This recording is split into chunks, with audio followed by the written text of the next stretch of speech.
ERP software may not be the right answer for you as an organization in your digital transformation, but what might the right answer be, and what are some of your options if you opt not to deploy an ERP system? That's what I want to talk about here today.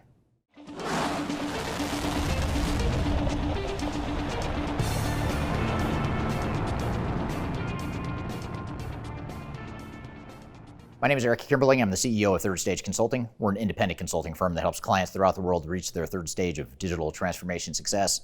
And in a recent video that I posted on my YouTube channel about a year ago, it's called The Death of ERP Software, and you can find the video right here on this link. In that video, I talk about why ERP systems are quickly becoming obsolete, and it also unpacks some of the limitations and shortcomings of single, monolithic, fully integrated ERP systems. Now, don't get me wrong, this may be the right answer for your organization, and it still may be the best fit for a lot of organizations out there, but it's important to keep your mind open and look at what other options are available in the marketplace outside of the world of ERP. These options are not mutually exclusive. It might be that you have an ERP system to handle certain parts of your business and other types of technologies to address other parts. So what I want to do today is talk about what some of those options are and what some of the alternatives are that you may want to consider as you define the digital strategy for your organization. And for more information about best practices as it relates to defining your digital strategy, I encourage you to download our Digital Transformation Report, which is an annual report we publish each year that highlights digital transformation best practices and benchmarks. And it also includes a number of independent software reviews and rankings to help you evaluate different options for your digital transformation. So I encourage you to download that. You can scan the QR code in front of you to access that report, or you can click the links below in the description field on this video.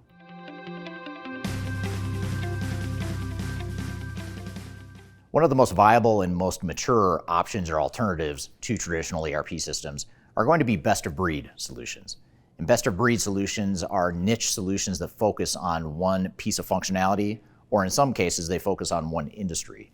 So in other words, or for example, you might have a CRM system that focuses solely on Salesforce automation and customer relationship management. So Salesforce, for example, is a vendor that provides CRM capabilities. You might also look at HCM or HR types of technologies like Workday. You also have business intelligence options, which I'm going to come back to business intelligence later in this video. But those are just a couple examples of the types of best-of-breed solutions that you might consider. And in years past, the integration of these multiple systems was somewhat difficult and somewhat complex and risky. In today's day and age, though, with modern integration tools and better integration of data, and better options to choose from, the best-of-breed option is more viable than it's ever been. Now, while there are some trade-offs and risks with the best-of-breed approach, such as increased integration, increased lack of data integration, things of that nature, there are potential upside benefits as well. So now you can go out and find technologies that meet specific needs but aren't trying to boil the ocean or be everything to everyone. Best-of-breed solutions in some cases are also less complex than a single fully integrated ERP system, because now you can deploy those best-of-breed solutions on their own as a standalone solution without having to deal with the complexities that come along with a single integrated enterprise-wide solution. So while there are pros and cons and trade-offs and risks associated with either option, a best-of-breed approach is something that's becoming increasingly popular in the enterprise technology space. And quite frankly, these best-of-breed options are chipping away at the market share of the big ERP softwares for that reason. Another emerging tool set that's becoming very popular in the enterprise technology space is a type of software that addresses workflows and interoperability. It's similar to best-of-breed, but it's almost version 2.0 of best-of-breed. And what I mean by that is these are technologies that allow you to take your existing systems and provide more integrated workflows and integrated data visibility across those different systems. You may recall a concept called middleware from, say, 20 years ago. It's sort of like middleware as well, although it's middleware with the addition of business intelligence and workflow and analytics on top of that. So now you can integrate multiple systems, whether it's a fully best-of-breed solution or leveraging and integrating legacy systems that you might already have in place. These types of tools are a less invasive way of deploying new technologies, but doing so in a way that allows you to leverage investments you've already made without necessarily requiring you to rip out and replace your entire enterprise-wide suite of solutions. Some examples of popular interoperability and workflow types of systems include products such as Snowflake, which is a business intelligence and workflow analytics sort of a tool. And there's also a product out there called Palantir, which provides workflows and integration and better analytics across multiple systems. So this whole concept of workflow and interoperability types of software is another iteration or another step in the evolution of best-of-breed solutions, and it's another great alternative to single integrated ERP systems.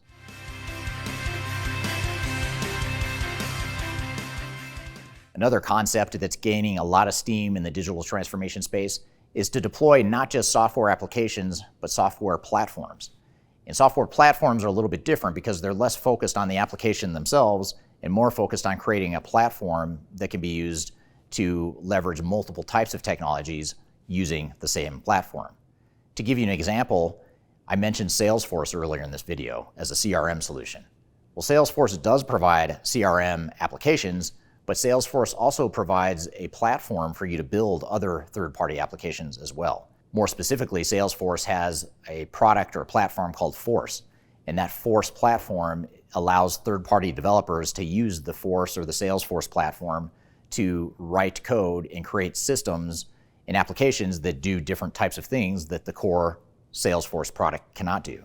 A couple examples are Rootstock. Rootstock is a software vendor that provides manufacturing ERP capabilities on the Force platform using Salesforce as sort of that core foundation, but extending the Salesforce functionality into an area that focuses on manufacturing. And there's dozens, if not hundreds, of other applications on the Force platform that might be good for you. And the Force platform, by the way, is just one example. You also have Microsoft Dynamics, for example. They've also created more of a platform approach where third-party developers can take Microsoft Dynamics as a core product and then tailor it for specific industries or specific functions to meet the different needs of the global economy.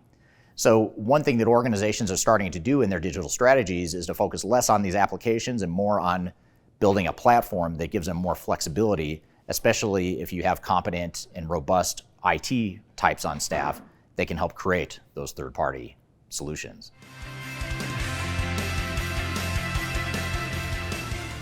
One of the biggest liabilities of ERP software is the complexity of implementing the solution. Partly because it's a fully integrated solution and it requires you to make decisions across integrated end-to-end business processes, which can add to the complexity, time, risk, and cost associated with your ERP implementation. However, there's a new class of software solutions coming out that are more focused on low-code, no-code. So these are systems that don't require the complex configuration or the complex customization required of ERP systems. And now you can deploy these systems in a way that the average end user can configure and change in a way that's a lot less complex and a lot less extensive from a typical ERP system. So this whole class of low-code and no-code solutions in the software space is something that's gaining a lot of traction, and a lot of organizations are turning to low-code, no-code solutions as a good alternative to the more complex and risky and costly ERP software deployments.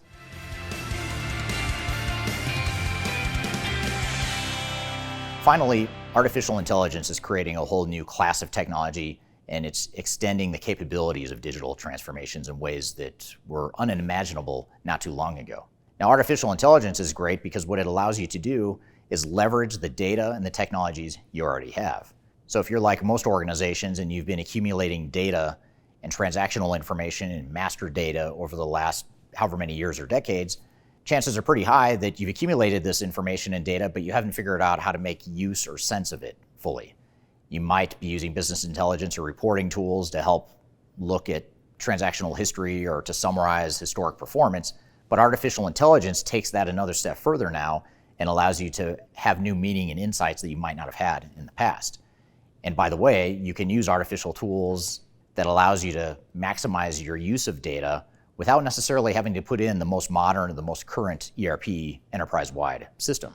Artificial intelligence is also really pushing the boundaries and the expectations of what people have of enterprise technology. With the advent of ChatGPT and other generative AI tools and solutions, at the consumer level, we're getting used to asking AI questions that it can then feed us the information we're looking for. So in other words, rather than having to memorize what screen I need to go to or what fields I need to enter to get the information I want, now I can use an AI interface to ask a system questions to gather the information and the insights that I'm looking for. For example, if I want to know how many customer orders are open right now, or how many customer orders are past due, the available promise date. Those are just a couple of examples of how I might use AI to interact with my enterprise technology in a different way. And again, it allows us to do so in a way that does not necessarily require us to rip out and replace our entire back office ERP systems. So look to artificial intelligence to be another alternative to ERP systems, and at the very least, it's going to push the boundaries and the expectations of what people have of ERP systems going forward. So these are just a few things to think about and a few types of technologies that you might consider as part of your digital strategy, especially if you're trying to think beyond the stereotypical or traditional ERP software of the past. Those monolithic systems, those fully integrated systems have their benefits and they have their place and their situations where they make sense, but they don't fit every situation. And there's a lot of new technologies out there, either to augment traditional ERP software or in some cases to completely replace the need for traditional ERP software.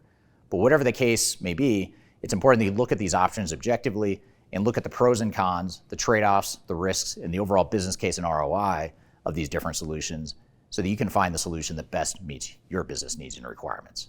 If you're looking for more benchmarks and independent reviews and rankings to help you through your digital strategy process and your technology evaluation processes, I encourage you to download our digital transformation report. It's a report we publish each year, and you can find the most recent edition via the QR code in front of you. You can scan that QR code to access the report, or you can go to the links that I've included in the description field below. So I hope you found this information useful and hope you have a great day.